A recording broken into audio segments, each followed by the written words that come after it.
speaking of expectations, because this player had expectations set on him, and what number was he drafted? What number was John Morant drafted? Right I know the answer. I got the answer. I just want to. Was it second, Ken? Yeah, it was second. Yeah, he went right behind the second player drafted in the league. Yeah, right behind Zion. Yeah. So anyway, let's talk about it, man. The Memphis Grizzlies shockingly fired their head coach Taylor Jenkins with fewer than 10 games left in the regular season as they head into the playoffs. Currently, they hold the top 5 seed in the Western Conference. Does this firing make any sense? There's a couple of questions here. So we're going to start with the first one. But before I get to that, I want to point out that the Memphis Grizzlies are 11-21 against NBA teams that are 500 or better. So this was pretty shocking news considering the fact of where we are in the season. Does this make any sense? And what new information do we have regarding his dismissal? No new information, Ken. The timing is what makes this a big question mark. Because I had to go and listen to a whole bunch of pundits, read some articles, and nobody knows why now. Now, the thing is, and I'm glad that you had that stat because I had it as well. Not winning against winning teams, right? There's another coach that in my last week's power rankings that I talked about, number 1 overall, Tom Thibodeau, doesn't win, right, against the elite teams in the league. So I wouldn't have been surprised in the offseason, but with 10 games left or 9 games left, it doesn't make sense. Especially because you're gonna have a home playoff at the 5 seed. No, you're not at the 5. The 4 seed, right? They're the 4 seed. They're the 4 seed. They're the 4 seed now? Yeah, they're the 4 seed. Well, we already know that 2 through 10 is like 2 games that separates them. So they could finish as high as the 3 seed. I don't see them catching number 2, but it is what it is. At the end of the day, they are in a very good position to make the playoffs and to make a run, to win a series, maybe 2, depending on the matchups. I don't know, Ken. This is something that we have not seen in the NBA at this point in the season. And I don't know what type of expectation is going to be put on to the interim head coach. Because I can't imagine it's the same as the head coach. This makes perfect sense. I don't want you to go into the playoffs and win playoff series, and I can't fire you because obviously they've been wanting to fire him. Y'all brought up the record against subpar 500 teams, terrible against them. They fired his whole staff without his consent in the offseason. Ja Morant, the star player, has been complaining about their offense all season. Yeah. Like, we have to fire you. Yeah, and the rotation. We have to fire you now before you get in the playoffs and possibly because he's a good coach. Yeah. And you possibly make a run and you win a few playoff series. And now we're going to look at the Grizzlies even crazier if they fire him after a successful playoff run. So, yeah, we're getting rid of you now. We'll take what comes with that, and then we'll reload for next season. I think the Grizzlies have been wanting to do this. And again, I will reference the terrible record that they have against winning teams, and they just were looking for a chance to do it. And Josh speaking out saying he hates the offense was a perfect opportunity. Yeah, that's a good point. And then you had Bane fighting on the sideline with other players. Dude had lost control of this team, man. Yeah, he really had. And he was dancing too. Yeah, dancing down 31. Man, it looked wild, man. He must have knew he was about to get fired. Yeah, or he was trying to get fired. Yeah, the players had checked out. Lou, I believe what you said. I wasn't even thinking that way until you said it, but you're right. Because I was thinking, well, maybe get rid of him now because you don't have a chance to win a playoff series. Mm-hmm. So his mic went out. I don't have a camera, but can I get in here real quick, Nick? Go ahead. I think one piece that y'all leaving out too though is that can you hear me? Yeah, we can hear you.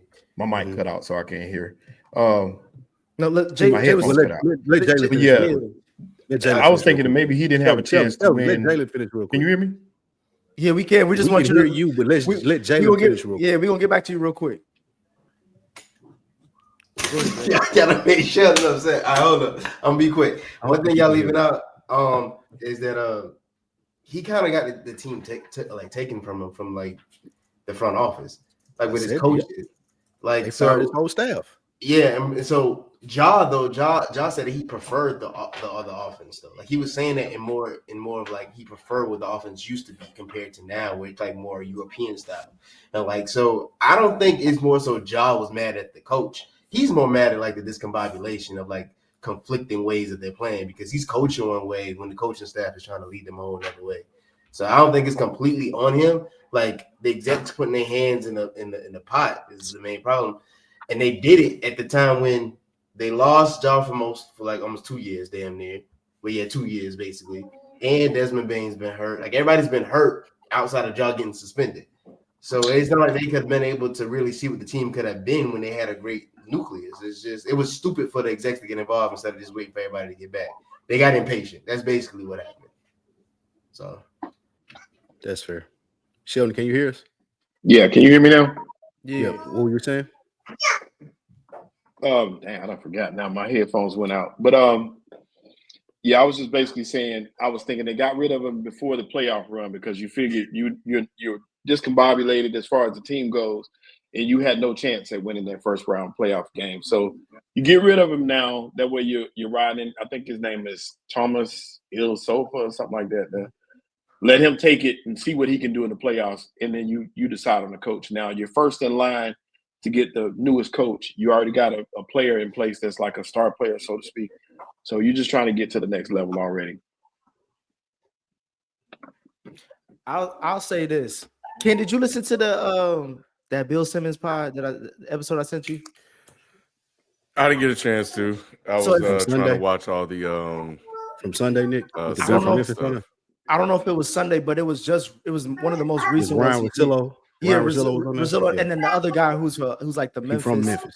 Yeah. Whose kid is it? Oh my bad. Yeah, so like I bring that episode up because that first 40 minutes of that episode, if y'all haven't tuned in, like it breaks down a lot of the situation. It gives you like a lot of interesting stats and insight on what's going on in Memphis.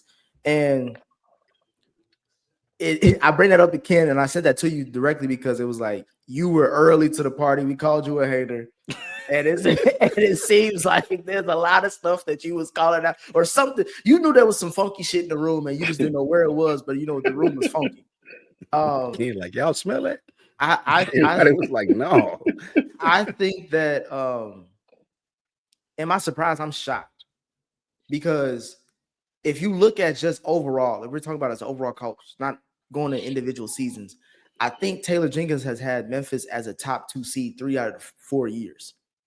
Or something like that. It's like within the last 4 to 5 years, he's had him as a top 2 seed in the West. And now, granted, being a top 2 seed in the West more than likely don't really mean shit, as we've seen over the last few years, because it doesn't mean that like you'll get to the Western Conference Finals or whatever. That's just how the West is, which is why I also say the West is kind of shitty because you could just put anybody in that motherfucker. But anyway, I just find it interesting that they moved on at this point because Lou, even if you are right, the fact of like, let's not give him a chance to give us a hard reason to fire him. If you already fired his staff going into the year, why don't you just fire him then? You know what I'm saying? It's like, why? Say that again. Like if you already fired his staff going into the season, why didn't you just fire him then? Because it makes that goes against your point though. Then it doesn't make sense to keep him just to fire him late before the playoffs because now how does this bring any kind of stability going into one of your important seasons to evaluate and to assess? Because at this point, Memphis has a real question as far as like how do we want to continue on with this team moving forward? Because right now, to me, their big three is Bane, Triple J, and Ja. Right. That's a good depending on how right now they're at the 4 or 5 spot. They're a half game above Golden State, I believe, at going to being 6th seed, which they probably won't more than likely will be. if they stay at that 4 or 5 spot, they facing the Lakers. The Lakers knocked them out last year, or at least I think. So it's like, and now the Lakers got Luka. So it's like, how are you even like competing if you? And then you already mentioned the record as far as them against above 500 teams. So it's like, if you're facing a top 4 seed, then they're clearly above 500. So it's like, how is that? Like, how are you evaluating this team moving forward when you fire the coach 10 games left in the regular season going into the playoffs, and then you're more likely going to face a tough matchup against a veteran squad, i.e. the Lakers? Which leads to the next couple of questions that we have, and they're kind of we could talk about these all together. And Shelter, you can go after I present this to the team. Is Memphis headed for a soft rebuild? Nick mentioned 3 players, and if so, is Ja Morant a franchise player? Can you build a team around him as your best player?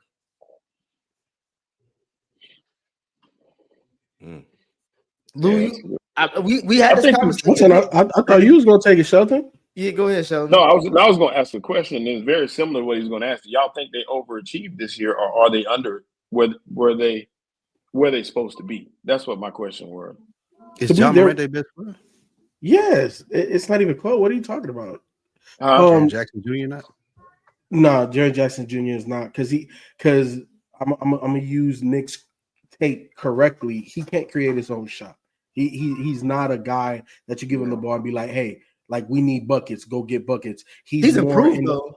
He's improved. No, I don't disagree. He's more in the line of Bam Adebayo without the playmaking prowess that Bam has. You know, I'm not saying he can't DHO and stuff like that, but he can't, create off the dribble the same way Bam. But to me, he's more in line with what Bam does. To answer the question, Ken, do they need a soft rebuild? I've been saying it for a minute now. Because outside of Ja Morant, they don't have another guy that can just go get them a bucket at an elite level. And they also don't have a guy that is an elite wing. At the end of the day, in the NBA, you got to be able to guard. You can't shut them down. You got to be able to guard the LeBrons, the KDs, the Jason Tatums, the 6'7" to 6'10" guy. You have to have a guy that can go out there and compete on both ends of the court. And they don't have that guy. Desmond Bane, I like him, but he is limited in what he can do offensively, and he's somewhat of a defensive liability, right? Jaren Jackson, love him, and I love pairing him with Ja Morant, but the rest of that roster in between isn't elite enough. Now, here's the issue, right? The same thing with the Atlanta Hawks of years ago that I always talk about. That's what you're going to say. Purgatory. Stuck into purgatory, yeah. They are a good enough team to make the playoffs perennially, but they're not going to be a 6, 7, 8, 9, 10 seed. They're going to be 3, 4, 5, 6. And when you are there, you're not going to be able to draft the guy that's elite enough, because they drafted 2 of them. They drafted Ja and they drafted Jaren, and then they're not a free agent destination. They're not. Who talking about I want to go to Memphis? Nobody. It's like Nobody. If they know what's up, they're gonna want to go to Memphis. I'm telling you. They know what's up. They don't want to go to Memphis. Depending on what they like. Depending on what Lou got out of there. Lou got out of there. I'm about to say, Lou, you ain't even there. I'm not from Memphis. I'm from Nashville. It's totally different worlds. Exactly. You wouldn't go. You ain't moving. You ain't going to Memphis. I ain't going to Memphis for no reasons. So that's the issue with Memphis right now. And then the thing is, okay, fine. Let's say you give up Desmond Bane, you give up everything else. I like the rookie. You know what I'm saying? He has Zach the size of no, not Zach Edey, the other one. The other one. I thought Edey was doing okay. No. Edey's balling. Edey's balling. How the hell he ain't? He ain't balling, bro. He's balling for a rookie. He's balling for a rookie. I'm not saying he's rookie of the year. But he can. So hold on, okay. I'm calling trash. No, go ahead with your point. I'm almost there. Oh, you okay? Yeah. I'm gonna throw you in the boat with Spike. Look, I don't know how they go about it, but I would be willing to trade everything not named Edey, Jaren, or Ja to try to get an elite wing that is probably disgruntled somewhere. Like, I'll put it to you like this. KD would be perfect for that squad. Hell no, I wouldn't wish KD on the Memphis Grizzlies. KD would be perfect for that squad. Can't they just sign him? Ain't he a free agent? Like, I why would I trade already, anybody Nah. for KD? I already told y'all Nah, the he's team, not a free agent. the team that KD need to go to is Houston. That's the team that needs him the most, and that can do well with him. Houston don't need him. Houston don't need him. See, because if he goes to Houston, what's going to happen is you're going to stunt the growth of Amen Thompson and Jalen Green, because you not saying that you have to force feed KD the ball, but the offense has to flow through him. But the same thing that you're saying about where Memphis is now, because like let's keep it a beam. Memphis was OKC a few years ago, right? No, not no, even close. I'm saying they were the young, exciting team that people were really really trying to prop up. Ja was potentially the face of the league or upcoming face of the league before all the gun shit. You know what I'm saying? Like it's same kind of energy that OKC is now, except that obviously Ja took that, he went dumb left, and then things just kind of fell apart because they didn't really have any veteran leadership. Now OKC's has done a better job of managing all that, but I'm just saying not even that. It's not even that. Hold on. It's the drafting, bro. It's the players that they have, the Lou Dorts of the world, the Jalen. I'm bad with names, but it's everybody else not named Shea or Chet. Well, my main point isn't really to bring up OKC. My main point was that where Memphis is now, I feel like Houston is going to get to where it's like, I watched Houston. I stayed up late last night watching that Houston Lakers game, and it was ugly for a lot of that. Like the Lakers won it out because of veteran leadership, and you got LeBron James. But even him and Luka was playing. They didn't play great. It wasn't good basketball for most of the part. Houston has no go-to bucket guy. Like a guy to go to. They had what's his name? Dylan Brooks doing turnaround fadeaways. Like, bro, what the fuck is going on? Dylan Brooks is the problem on that team. He's gonna cost them. And you were talking about Amen Thompson. I've seen the potential. Like, he is a good player, but he's not there yet. And granted, you could say, well, give him a few more years because they're still young. But they give they can win now. They could win now. Why are we waiting? Because the thing is that, in my opinion, Houston is not ready to press the button. OKC's ready to press the button because, like I've been saying, you can't re-sign all of those guys. You're going to have to give up assets, whether they be draft picks or players on rookie deals, to go get one guy, a veteran, to assume what that salary is, right? Houston still needs to develop Amen and Jalen before it's like, okay, cool, let's bring in a KD-like player. Because if you bring them in now, you're 100% right, Nick. I don't disagree. They don't have a go-to guy, which is why I said I love Houston, but I don't see them winning more than one round of the playoffs. I can see them losing in the first round because they don't have that yet. But you have to develop that because you have two guys that could potentially be that. You have to develop that. Look, I put it to you like this. What did Boston do? They went and got Gordon Hayward. He got hurt. That was the best thing for Jason Tatum. Gordon Hayward got hurt that first game against Cleveland on an alley-oop. I remember that play. Gordon Hayward ain't shit. Gordon Hayward was a legit 20-point-a-game scorer, bro, and a legit two-way player. What is you talking about? He was an all-star. We all looked at that leg snapped off.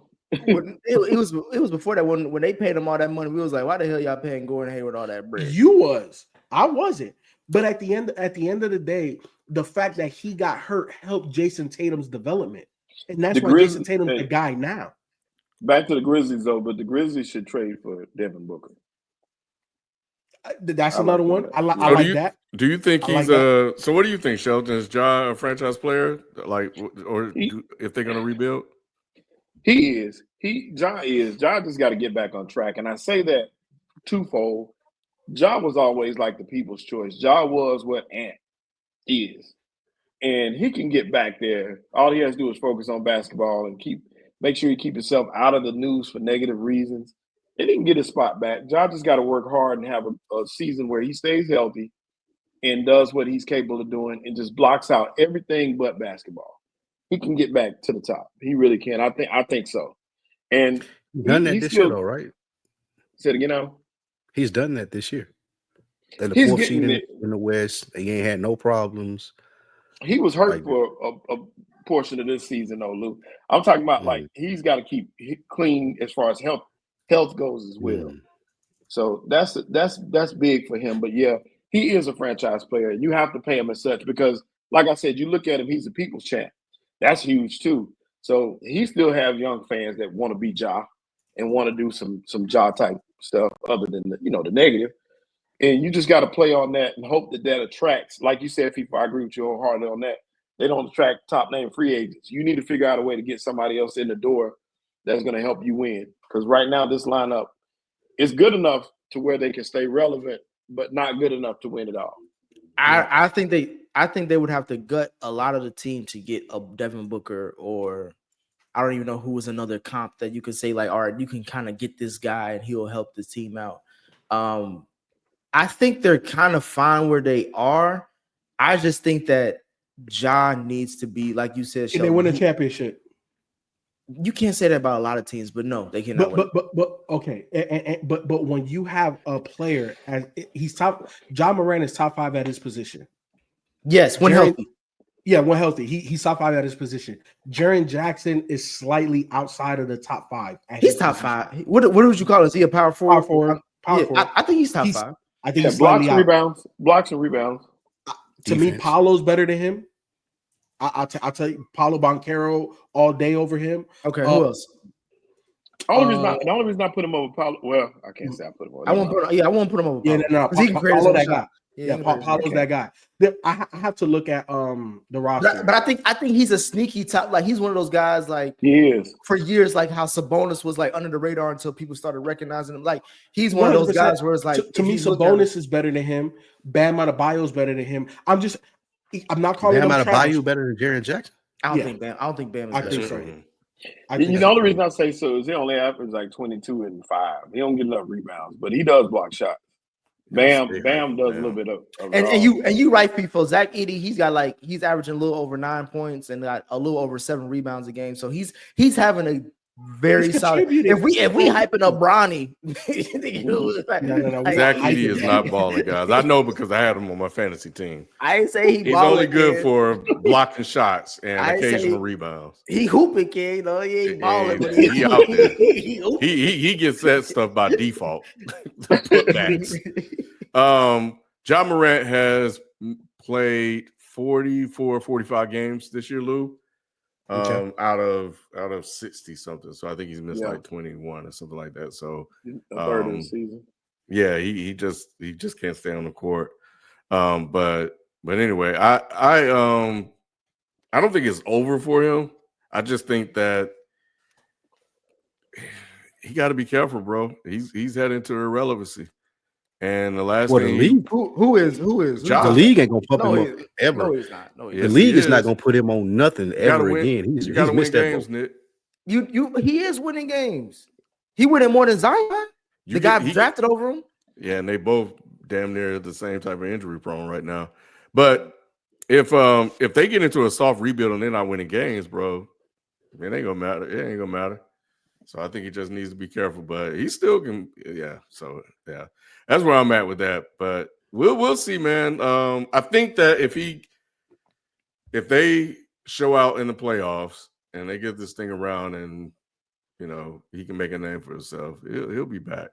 But if they face the Lakers in a 7-game series, who would y'all predict? Lakers. No question. Lakers in 5. Yeah, it's Lakers. Mm-hmm. I say Lakers should win that series. Lakers should win. I would say it's at least 6. I can see it going 7. 6 games. I can see it because I really look. Luka, you gonna have a Luka game. Bruh, don't tell LeBron me Luka game, then 2 Luka games. Luka is the Babe Ruth of the NBA. That fat motherfucker, bro. I'm trying to tell you, Nick, he show up at this time of year. You notice what he do. I'm not saying he's not good in the playoffs. He's actually great. But lately, bro, like I was watching that Houston game, bro. If Houston had a scorer, if Amin Thompson, the way FIFA was talking about him, if he was as good as where like his potential could be, they win that game easily. I'm trying to tell you, because I'm looking at this Lakers team defensively. They don't got it. They can't stop nobody. If you really, they're just struggling right now, Nick. All right, Ken. Yeah, they're struggling because LeBron is not 100%. You didn't watch them when the defense was good. It just hasn't been good lately. I've been watching them all season, Ken, and they a damn roller coaster. Luka can drag this team to the third round. I mean, to the second round, and you going too far, Shelton. Yeah, and you seen Luka do it with Dallas, bro. Luka couldn't. They couldn't. When LeBron went down, they couldn't even win games. What are you talking about? No, they went 3-7. No, I'm just talking about playoffs. I agree with you on that. I don't like this Lakers team, but I'm saying playoff wise, you know, but you don't like this Lakers team, but you got them in the Western Conference Finals. They need LeBron on the court. If LeBron ain't on the court, Luka ain't dragging shit, bro. We saw it. They do need Bron, but and they still trying to figure out who's gonna take the last shot. Oh, they know who's gonna it's gonna be Luka. Last shot. No, That's Luka's ball. Should it be Luka? That's the question. Yeah. Because I'm watching these games. Yeah. Luka ain't as clutch as y'all think he is when it comes to these, at least for the Lakers. Yes, bro, we in sync, man. I almost pulled out the pen on Luka, bro. He can't on watch. Playoff edition. We may be having a conversation. I ain't ready to say it yet. You know what I'm saying? You know, when I come early to the party, they call me a hater. So, I'm just saying, right now, this Lakers team has got a lot of gas on it. Yeah, a lot of gas